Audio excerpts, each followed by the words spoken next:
Welcome back to the Full Time Ultras, and this is another Premier League recap. Not a lot of games this time in the Premier League, as it was split into 2 game weeks because of the FA Cup.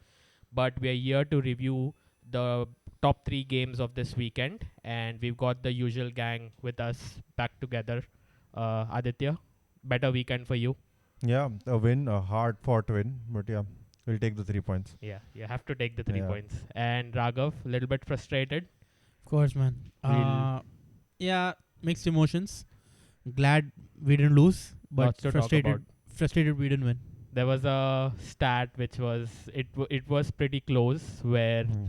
uh, we've whenever we've taken the lead at halftime at Old Trafford, we've never lost. We've never lost. But yesterday was the first time I felt we were that close. this we were could- close. that this Very could, close. change. Yeah. But anyway, we hold on to that amazing stat, and we'll talk about Manchester United. But let's start with the first game. We'll talk about the defending champions. We'll talk about Manchester City. We'll talk about one single guy in particular who completely changed the game. But before that, we'll start with the game itself. Raghav, what did you make of the game itself? Both teams put together. I think Newcastle stuck to a game plan that they want to hold a low block and they will try to hit Newcastle on the City on the counter, and I think that paid off for most part because they went one down, but then Isak and the Gordon, they scored 2 beautiful goals and they took the lead and they were holding on. The game plan was working until a magician came in. So overall, yeah, both and City were obviously struggling to. There was a take chance that- where Isak could have made it 3-1. Oh yeah, He was through. exactly. That's Yeah, what. and I feel So- that was game done. If that was No, I It still was feel 3-1. that De Bruyne would have done something or the other. But I don't know, man. City looked flat in the City first looked half. flat, really flat, After and they taking the look lead. devoid of ideas that Hmm, what is to be done. correct. At 2-1, they didn't know that how are we going to break this low block. Where is that X factor that is required to break a low block like that of a stubborn Newcastle team, which are really good defensively, and they have their first choice back with them, and they look devoid of ideas, out of ideas that how do we do this. So, yeah. What did Newcastle get apart from De Bruyne, who we'll talk about? What did Newcastle get wrong in the second half? It's to do with spaces in between, because City always try to exploit those spaces in between lines, and uh, Newcastle somehow. So this is what happened the first time they played each other as well, where Newcastle were beaten due to City exploiting those spaces in between their lines, and I feel like City did well to manipulate their system. Like, so they were finding a lot of space in between lines, or they were finding space wide. When Walker was going wide, Foden was drifting into the middle, and vice versa. So I feel like Newcastle struggled to cope with that, especially in the second half. I feel like they did struggle in the first half as well to cope with it. City just didn't; they weren't clinical at the end, but it was exploited a fair bit, and then De Bruyne came on. That was that. Because I also felt that the midfield line Yeah. was very flat. As I mean, there was.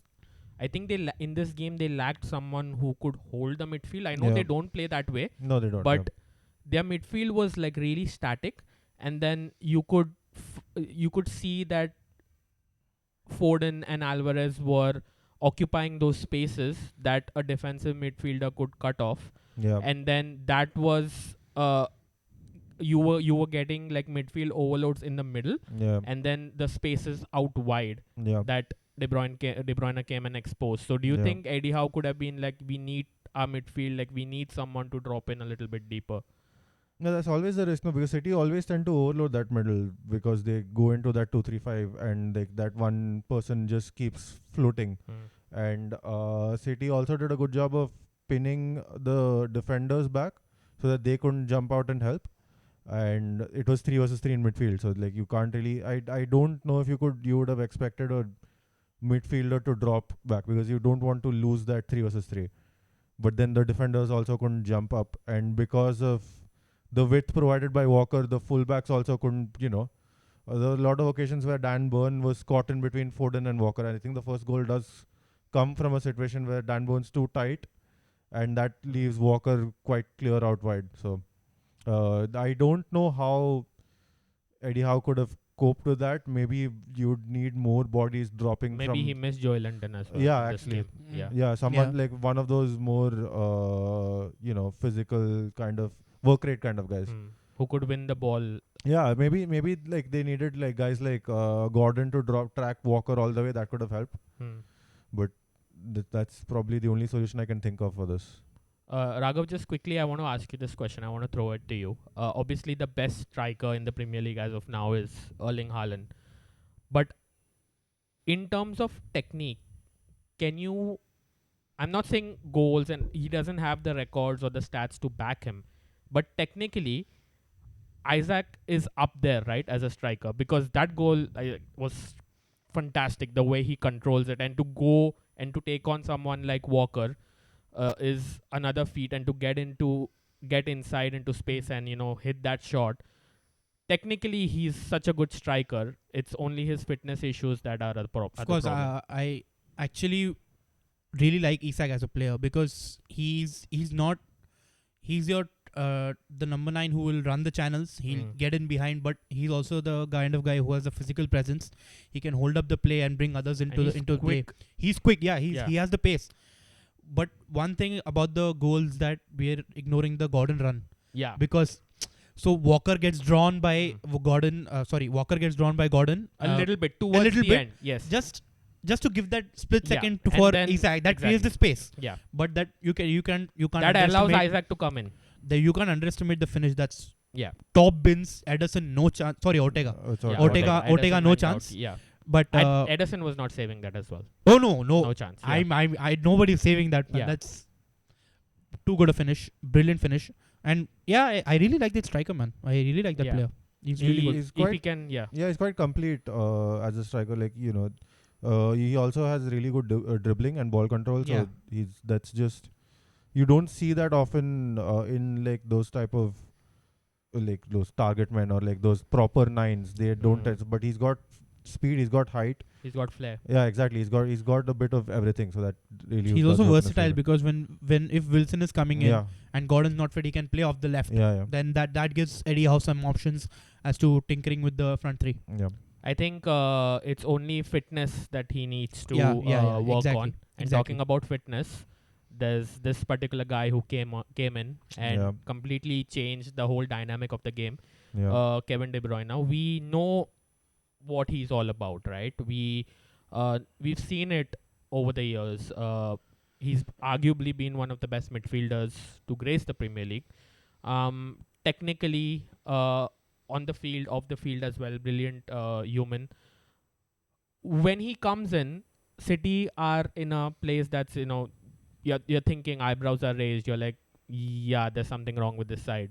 Yeah, it's not going to be City this year.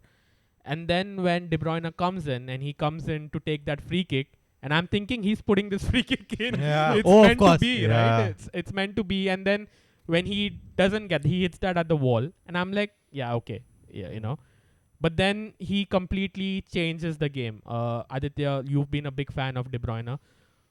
What did he do to change this game, and what did he do to get City back into this? I mean, it's the same formula like that City were using. It's like the tactics were the same.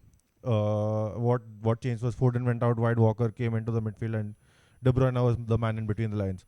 But technically, this guy's on another level, and the finish, a lot of people from that range, you're thinking smash it, laces through He it. actually just passes the ball into the net. Such a calm finish. It's like it's really guided into the in the bottom left corner. Yeah.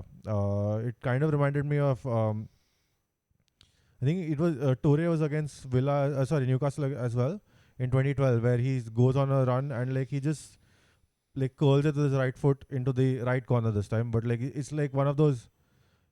Just gently guides it in the corner as opposed to smashing and putting. Because his he foot through doesn't it. have too much of backspace Oh, yeah, to exactly. get that, because he just has he has very little space to get that shot. Yeah, and his body shapes all is very different. Like, Everything is perfect. yeah, it was like he was facing that particular angle it was not like he could he wasn't facing straight on, he was facing slightly to the left. Yeah. So that also enabled him to just pass it through. It was brilliant goal. If he had smashed through it, it would have probably hit the Newcastle defender that was Yeah. in the way. So he had the finesse to just Yeah. poke it through his legs, and yeah. and my thing is that I wasn't even surprised when I saw it. Yeah. Like that's the levels he set Hmm. in the past, that it doesn't surprise you that KDB can do that and is doing that. So yeah, it's He one man occasionally army. also is so good at like getting on that right side and whipping those balls in. Like sometimes when you look at that and you be like, how can he keep doing that? You know, like can't defenders pick him up? But when you actually watch the game, his movement is so good Yeah. to find that space on the right side Yeah. so that he can whip that ball in. And there were those scenarios where he kept whipping those balls in, and then Newcastle were Yeah. getting away with it. But then in the end they didn't. He whips that ball into this youngster, another good academy product, looks to be Oscar Bob. How good was that goal? I'm not able to say which is better, the assist or the finish. Yeah. Because assist is assist, KDB is KDB. Hmm. But that composure, That touch take that first touch, with the right and then that because he to do- sets it up oh yeah, exactly. with the left foot onto his right Exactly. foot to And- hit it inside. And then to beat the keeper, and then because if he beats the keeper, okay, but if he takes another touch, there's a defender coming in. Yeah. So to do that quick 1-2 into the net, it's the composure to show at like 18, 19? 18, Yeah. whatever. Yeah. He's a teen. Yeah, exactly. Definitely. So a youngster showing that composure, brilliant goal. It just shows how good the City Academy has been over the years. Yeah. Of course, it took 116 breaches. But yeah. Okay, fair enough. Money gets you stuff. Yes. Though that's proven.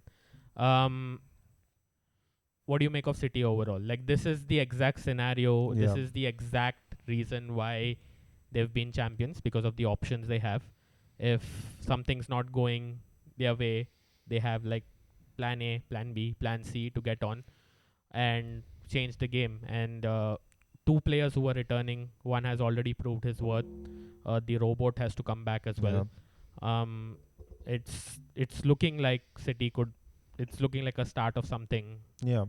routine Something As for usual. them. Yeah. It's funny you should mention that, because about 2 minutes before DeBruyne does that, I'm thinking, could this really be the year where, they finally don't go on that run, and then, well, he Yeah. just did it. And as Jurgen Klopp said, I mean, it applies so well to this game.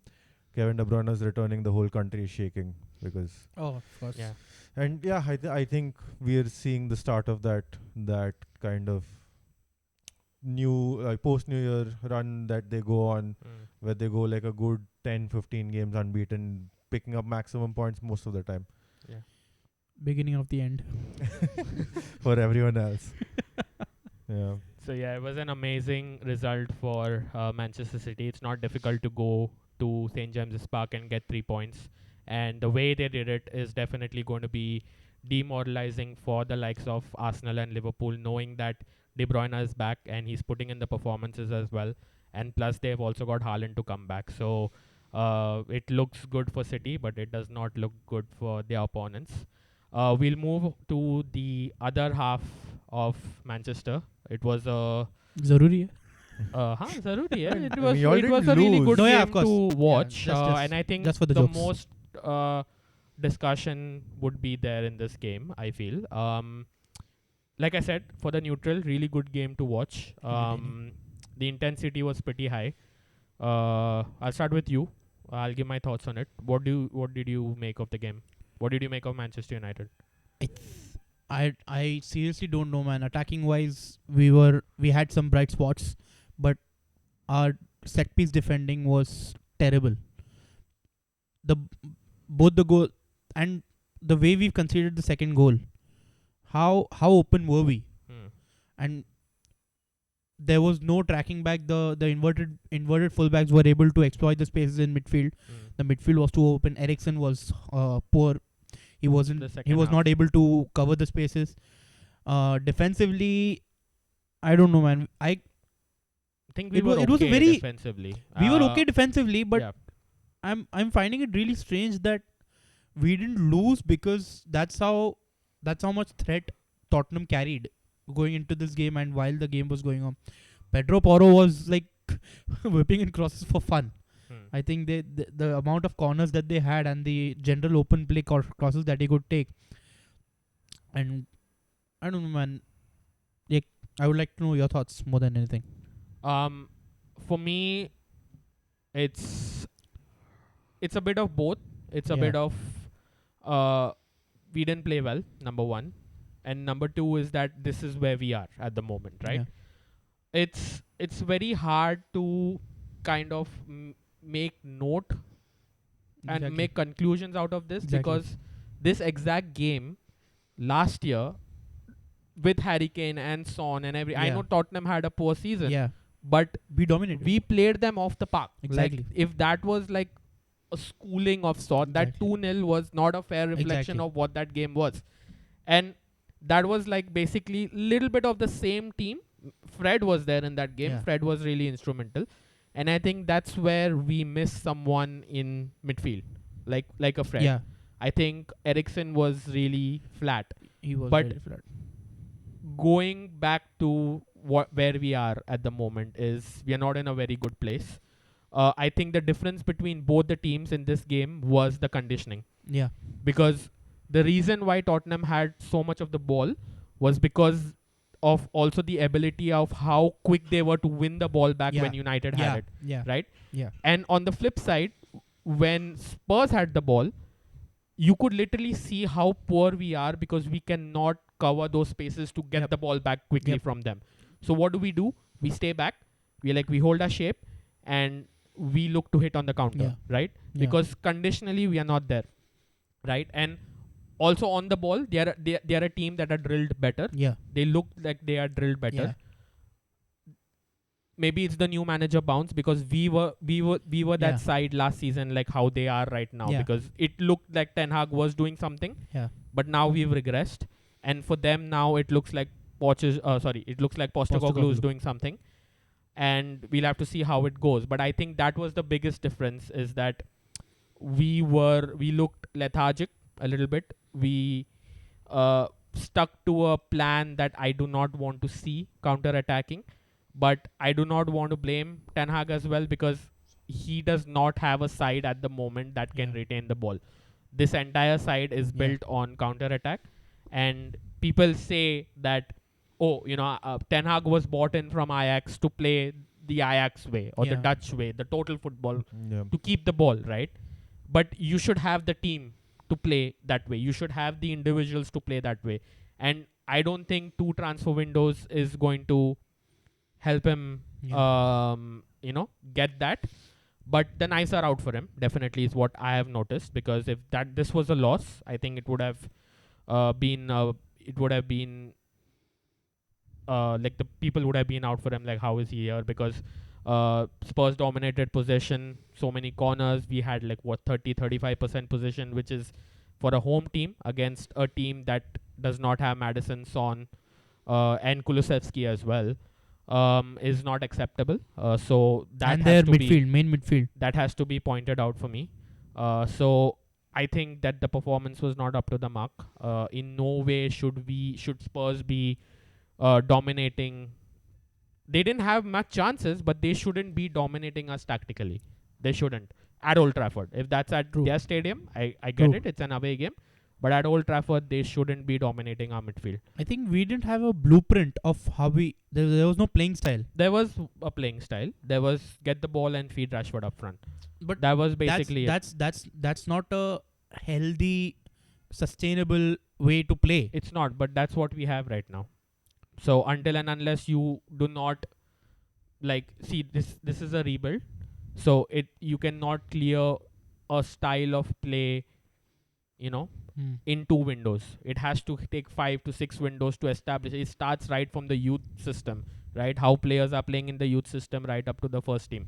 So it's a big transition that has to take place, and I don't know whether Ten Hag gets time with the new regime coming in, because new regime coming in always want to get their own people in. I hope he does get time, because I think there's still a manager in him. But yeah, that's with United. We'll little bit talk about United, but I want to talk about Spurs. Yeah. They didn't have Son. Yeah. They didn't have Madison. And also Kulusevski missed the game. But still, they should be pretty happy with the performance they produced at Old Trafford. Yeah, I mean, you're talking about their first choice midfield is gone, and you don't have like Son, Kulusevski. So there's like 5 first team players that they're missing. Yes. But it we give excuses about our teams, like, oh, we have injuries and stuff like that. But these guys have injuries and people missing, but they're playing the exact same way, and that's something I really liked about them.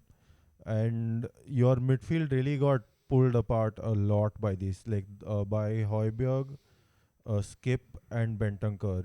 Like Eriksen could not. It was pretty evident, and that's why he went off. Yeah, 12 minutes into the second half, he was hooked because he could not keep up, and y'all needed more legs because these guys, the Spurs midfield were really dragging y'all apart quite a bit, and Skip especially. The amount of forward runs he made yesterday, it really opened up a lot of spaces. Like the second goal came from that Bentancur. He opens up a space for Werner to come in and Bentancur to profit from that kind of situation. There's a very wayward Werner shot that's also created by a skip run.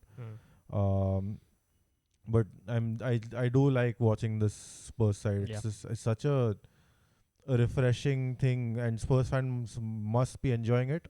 Yeah. After the seasons of doom under their previous 2 managers, Conte and Mourinho, to watch a side that's so free flowing and attacking, and you don't know who's going to pop up where. It's just fun to watch.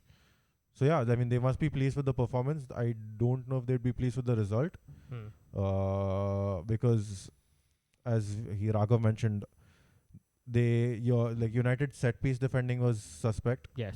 Romero hitting the post any other day, that's going in. Spurs probably should have won this game. Yeah, on set pieces alone. Yeah. Because I didn't see anything much from them in the game as such, because I don't think Onana was troubled much. No, not in the final game. third, no. But set pieces with Porro, I think his set piece output is really, really good. Yeah. I think based just on set pieces, they should have taken the lead.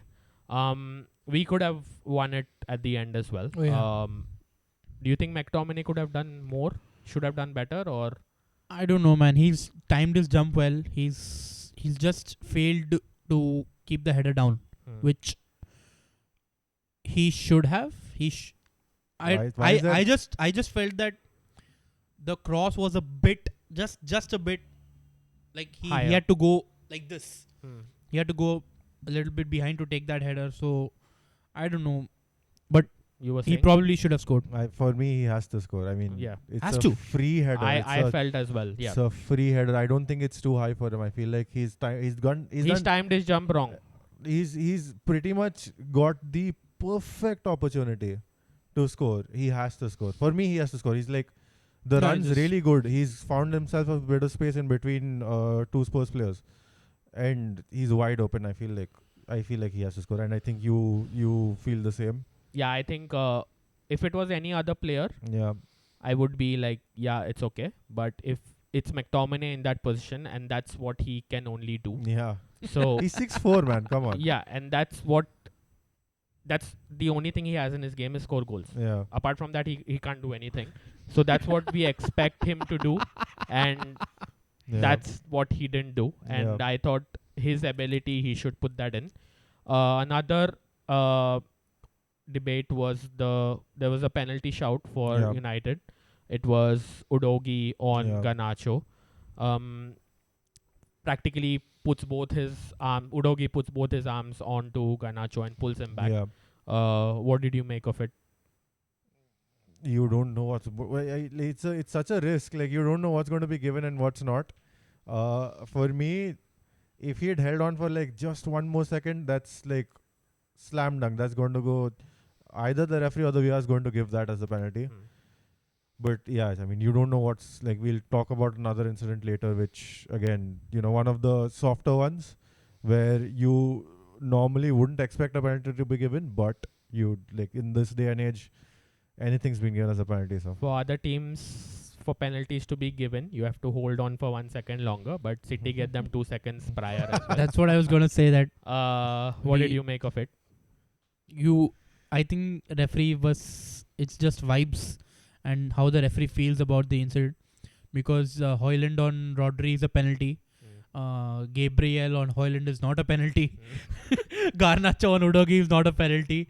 So it's just I am citing the ones that I have seen clearly, and during the games I'm sure there are 2-3 more incidents that I have missed during the season where they might have been given, they might not have been given, but it's just that it's upon the whims and fancies of the referees these days, and you can't say for certain that what's a penalty and what's not a penalty, what's a push, what's a pull.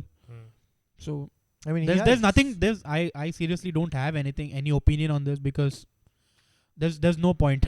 Yeah, he has Because dragged it's- him it's- back. There's He no has point dragged to him back. No, for a he- discussion. He's clearly dragged him back, but But then yeah, there's the discussion of it's a is soft. that enough? It's a or- soft. Yeah, It's soft. Is it enough to go down? Yeah, so Like, for me, it would have been soft, but I've seen a lot of penalties that I consider soft given. So that's why it's the I mean, whole. if Jota But can let get a me switch penalty, it then to the other side. Yeah. If it was given, would you have any problems with it? I would have considered it would have been soft, but I don't think Udogi would have had many complaints because that's a dumb decision to make. And because if it was given, then Yeah. that was not being overturned. Oh as yeah, well. for sure. I It not doubt. for So sure it that wouldn't have been. sticks with the referee's decision. Because there's a clear pull from Udogi, and that's a very dumb decision. So if it were given, I don't think Udogi would have had many complaints or should have had many complaints. Just quickly on United's prospects going ahead into the season, and I'll ask you for United. they don't look really good. Because Concern? even if we get Mount back, even if we get Casemiro back, even if we have Lisandro back, even if we get all the players that we have that are out, we don't look like a really confident side for a team. More than team style and style of play, confidence is a major factor that you need to instill. I don't think Ten Hag is able to do that, or what. I don't know what's going on behind the scenes, because Gary Neville said a thing that if Ten Hag is not able to develop a playing style within the next few months, and he's probably got until the end of the season. That's it. And if he's not able to develop a playing style and instill that into the team by the end of the season, he's vulnerable. He's in trouble. He's in big trouble. There's a fun stat about that. I think this is United's. It'll only be the fourth time. If United lose one more game, they'll have reached 10 losses in the Premier League. Yeah. Fourth time. That's Yeah, for the fourth time. And the previous three times, the they've been manager has sacked. been sacked. Yeah. And the latest one was David Moyes. Yeah. So I mean, it's looking bleak if things go this way. No, but because I personally feel bad about the situation, because I really like Ten Hag as a manager. Yeah. Because since Sir Alex, he's the only one who's looked like you're either going my way or you're out. Yeah. So that's the kind of mentality that this club requires. And he's the closest that I've seen, because Mourinho went a lot extreme in one way, Solskjaer went extreme the other way. So Ten Hag is that middle ground guy who's like, I want you have to play my way, but he wants to instill that discipline while taking everybody on board. He's not saying that, okay, you'll be in the team but you're out of my favor or whatever it is. He wants to take everybody on board while instilling that mentality. So that's why I like him as a manager, and I want him to stay.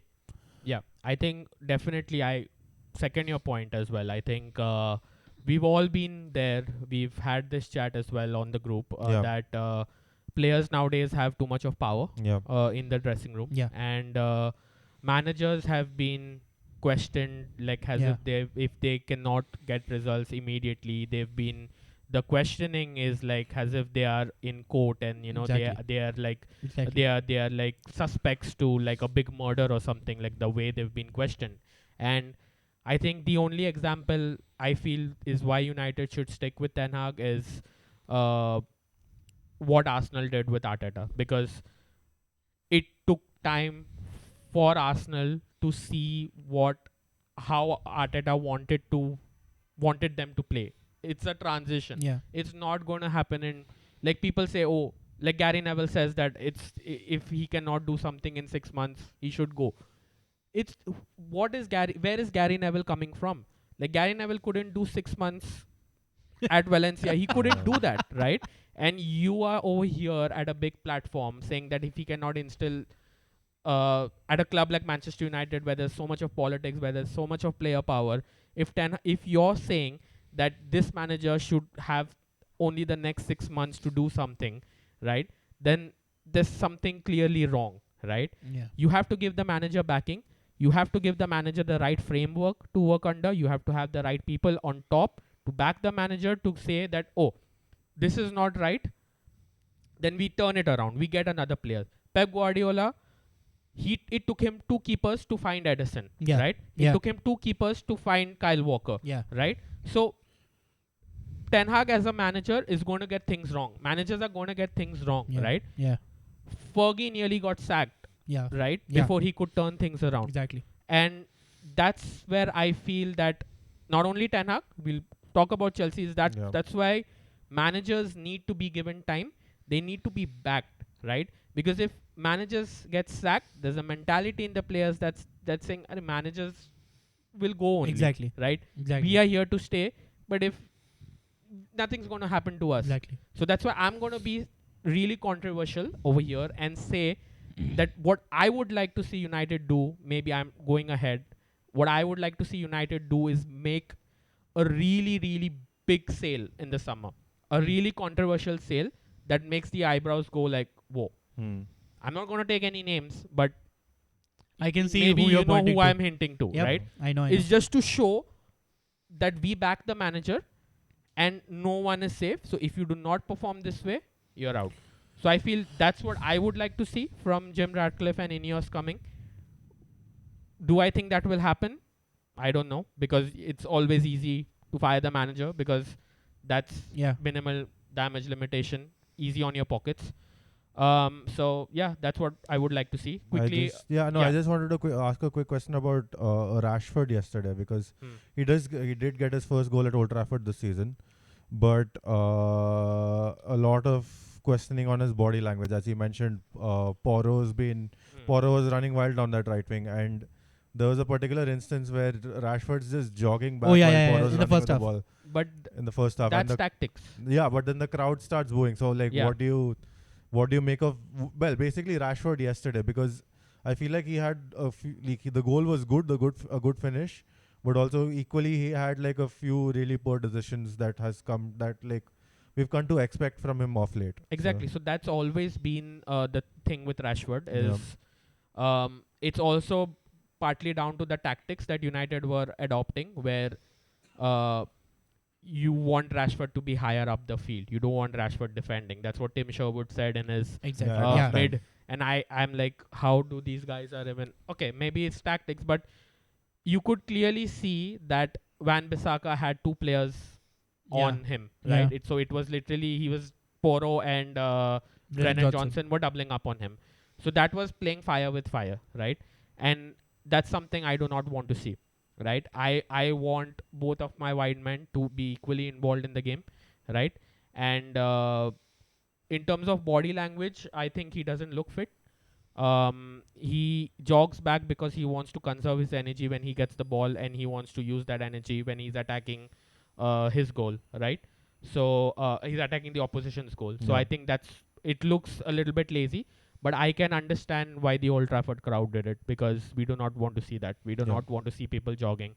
Because when you see Spurs, the way they were eating the grass of such a big stadium, like such a big ground, I do not want to see my players not up to it physically. So that was something which, quickly before we move on to the next game, your quick prospects on Spurs. Spurs, if they play this way, they're looking quite good for top 4, I feel. I feel like it's like I'm quite impressed by the way they played, because they've lost their 2 sitting midfielders. They've had all these injuries, and now they're getting players back now, and they're still, playing the same way. It's risky, obviously, and they can be caught out if they play this way. But honestly, they seem to be like settling well as a team right now. So I feel like they're good for top 4 as on current pace. Now I don't know if further like injuries or suspensions happen that can derail that. But as of now, I feel like they're going to be top 4. So Spurs looking to handle their they've handled their situation pretty well, considering so many players out, and their prospects look pretty good. We'll move on to the final game to cover in this episode, and we are looking at Chelsea against Fulham, and we will take it straight to you, the Chelsea fan. What did you make of the game? You don't get a Chelsea game, like you don't get a Chelsea win where it's not heart and mouth for the last like 10-15 minutes. Even the Luton game at 3-0, I was like, oh wow, we're through, we're safe. Oh my God, Come that back, was- it's 3-2, 87 minutes, 3-2. What is going on? And like this game again, we could not keep the ball at the end, where we have so much space and time. We just kept turning it over, and Fulham had so many chances to equalize. And I mean, like, I don't want to be too critical, because again, like, you know, It's a transition. yeah, it's a very big transition, and it's a rebuild, and like this is where we are right now. But it's less about the tactics; it is about our lack of focus in these situations where we are leading. We don't put the game to bed. Even if we put the game to bed, it's not good enough, because we end up conceding. And like, I don't know. I'm pleased with the 3 points, but I would like to see a bit more command of the game when we're, you know, leading. And like, please, when you have 2-on-1 or 3-on-2 situations, use them properly. Yeah. Those, like, when you have players like Palmer messing up in those situations, you know you're in trouble. But not it so was cold, very Palmer. scrappy towards the end, and Yeah. it's really a little bit surprising to see Enzo, Caicedo, who are actually quite good on the ball, Yeah. to be that scrappy, because Fulham being Fulham are a toothless team a little bit. They didn't have much in the game, but you never know what could happen. Like, I still feel they were better against the game in Liverpool Yeah. than they were over here. Yes. They looked a little bit toothless. Yeah. But exactly, coming to my point, I think Chelsea should, towards the end, it was like so scrappy. It was like, you give the ball away, I'll give the ball away. Yeah. So definitely with Fulham, I can understand, but with players like Enzo and Caicedo, you surely have to take Yeah. care of the ball a little bit better. There seems to be a distinct lack of composure on this side. Like, even our calmest players, in the sense of like Enzo is good under pressure. We bought in Caicedo to help us build up from the back. Yeah.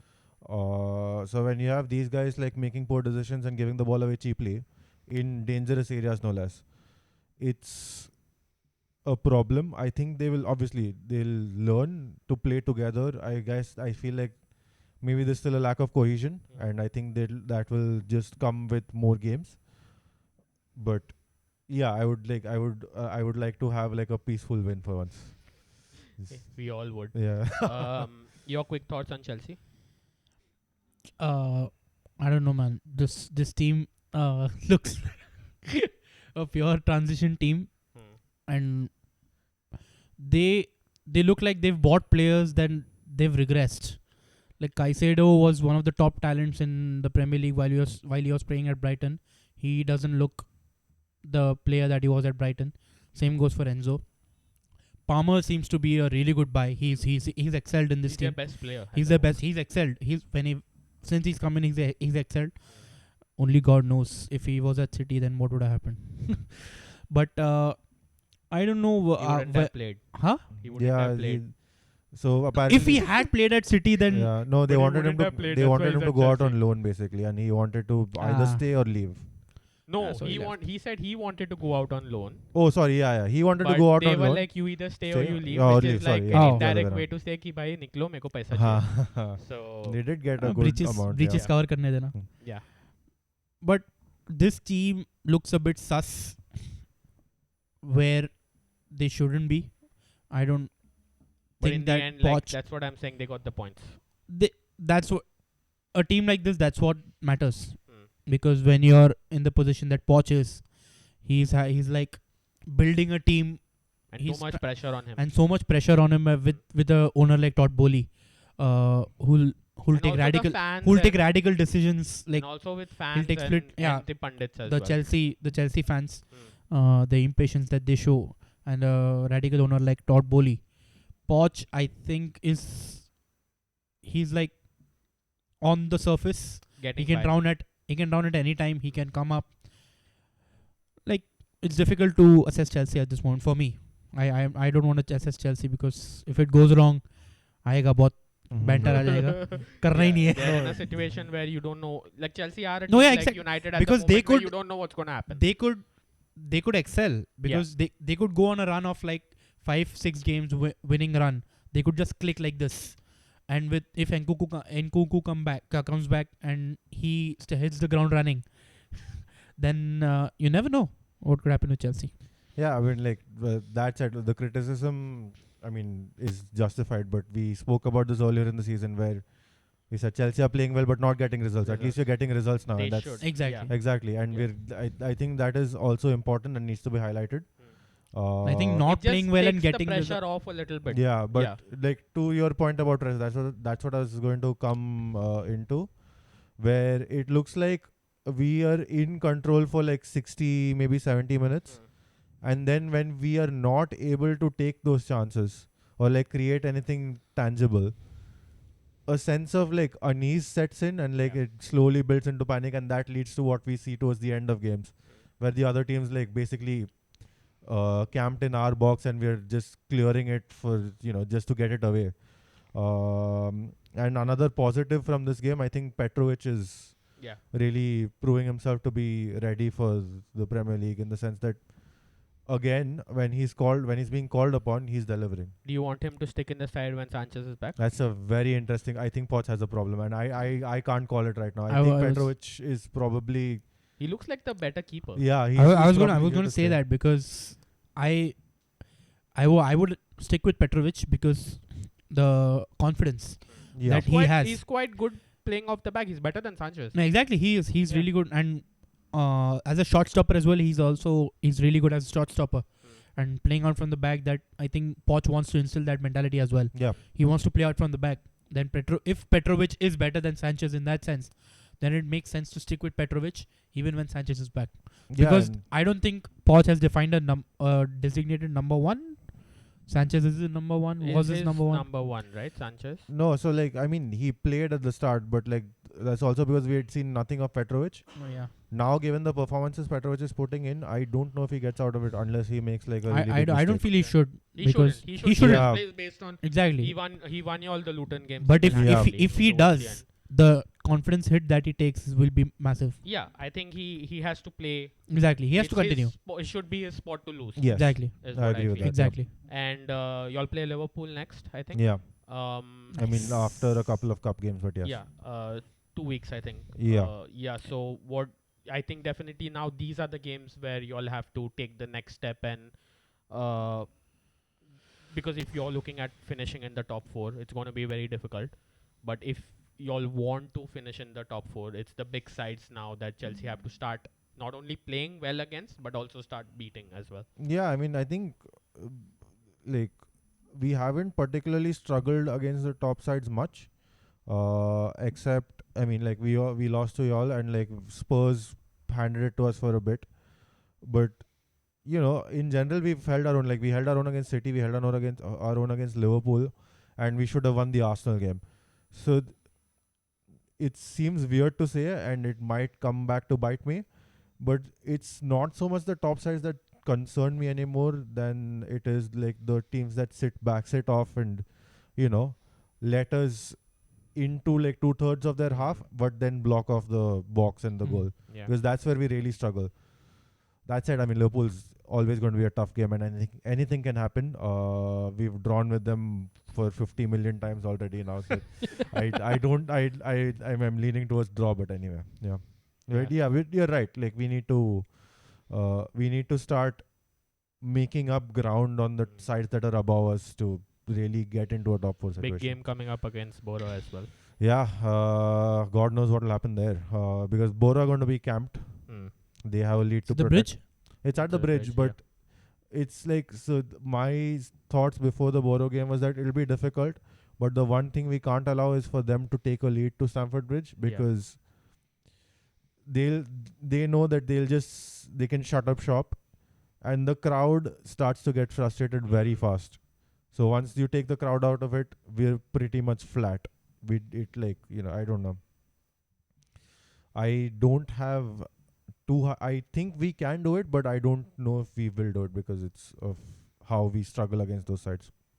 Anyway, we'll have to see how Chelsea progress. It was a nervy and an edgy win, but they Aditya said that they got the job done, and in the end, it's the 3 points that matter. With that, we've come to the end of the show. 5 games that happened this week. The next half is in the next week, and we'll be there to review the next half of the games as well. Till then, do the usual, like, subscribe, and share our videos. Let us know what you guys think as well in the comments down below. Whether you agree with us, if you disagree with us, let us know. And with that, we'll take your leave, and we'll see you in the next one.